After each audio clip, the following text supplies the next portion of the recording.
Hey guys, my name is Tootie. Some of you guys know me personally, and some of you guys are kind of just now meeting me and whatnot. I do live in Dallas already, and me and Nancy Diaz, I'm not sure if all you guys know her, but she is also from Dallas, and me and her and a couple other Dallasians kind of got together and decided to make a kind of bi-weekly Welcome to Dallas post. They won't always be videos. Sometimes it'll just be little blurbs, maybe pictures, kind of call outs of attractions, things to do in Dallas, neighborhood synopsises, you know, things that you guys want to know. It's not just me again, it's everybody, and everybody can contribute. You know, I may not have reached out to you or whatever, but it's pretty much everybody can contribute. Anybody can answer a question. Anybody, you know, we're all helping each other out right now. So each time is going to be a different topic. And the topic of this video is going to be transit and navigation in Dallas, because I get a lot of questions from people about that. So I figured I would just post it so everybody knows all at once.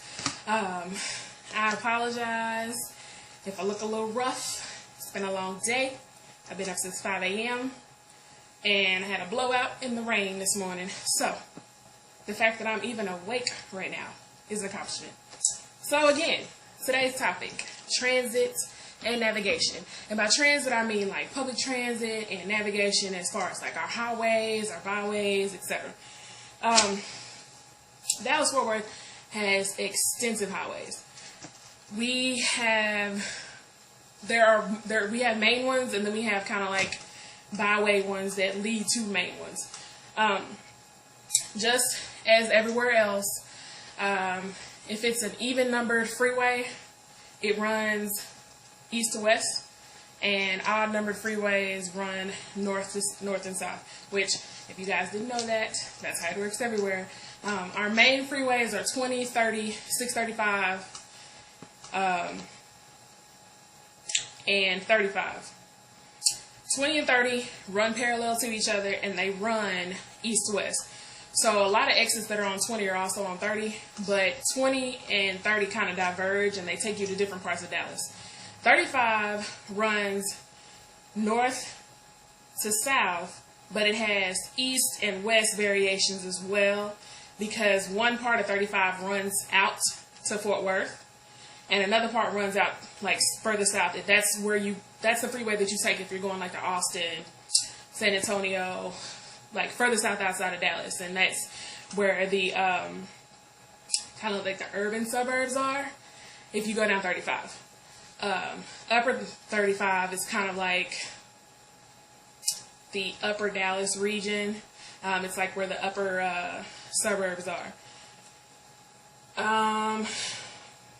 Again, those are the main ones. All of Dallas freeways have names, but the names can differ depending on where you are.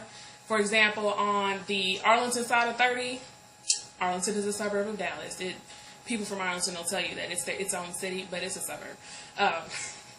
It's a suburb of Dallas. If you're on 30 in Arlington, it's Tom Landry. But if you're on 30 in Dallas, it's R.O. Thornton. 35 is Stemmons. 20 is Ronald Reagan. And 635 is LBJ. I mentioned this in a post before, and I'm not sure if everyone saw it, but avoid 635 like the plague. Like if the plague and Ebola and anthrax got together and had a virus baby, that's what 635 would be. It's a big construction project on it right now, and while I'm sure it's going to be all grand and fine when they're done with it, right now 635, depending on what time it is when you get on it, is a parking lot. A full-on parking lot. We also have an area, and I did need to mention this because I know a lot of you guys were looking at Uptown as where you want to settle, which is all fine and dandy. But if you settle in Uptown, please do be advised that you are going to have to deal with downtown traffic almost all the time. There is an area in downtown Dallas called the Mixmaster, which is where 30, 35, and all its different variations and directions that they go all meet. And when they merge right there, it is it's a block. I'll put it that way. It's a block. And you also, like I said before, need to kind of be prepared for traffic. We, as Texans, are the nicest, most courteous, gentlest people outside of our cars. But inside, we are self-centered demons. We don't care. Everybody's trying to get to their own place. We don't care about what you got going on. We're just trying to get to where we need to be. So, don't be surprised if, you come across some rude drivers. We're not all like that. Like, I personally don't care about traffic. I can sit in traffic for days. As long as I got some snacks, I'm all right. But, again, Uptown is a beautiful area to settle in. But again, be kind of aware of the pros and cons of living uptown, especially with some of the districts and some of the places that we're going to be placed in. You almost have to make sure that you afford for traffic in your transit time, whether it doesn't matter where you're going. And the question was brought up of whether or not you should bring a car. Definitely bring a car, because in Dallas we are so spread out. Everything is so spread out. Like, for example, uptown and where I live, which is in Arlington, are 20-minute, like the map will tell you it's maybe 17 miles, but it literally takes you about 20-30 minutes to get there. And a lot of attractions that a lot of people go to aren't even in Dallas. Like, for example, Six Flags, Hurricane Harbor, the Cowboys Stadium, and the Rangers Park are all within a 2-mile block of each other, but they're not in Dallas. They're in Arlington. So you need a car. And like I said, there are, in Dallas, the public transit is called DART, which is Dallas Area Rapid Transit. And in Fort Worth, it's called the TRE. Well, the actual train is called the TRE, but they have boats, or not boats, buses as well. And their buses are kind of older looking. But they're both between Dallas and Fort Worth. They're both modernizing their buses.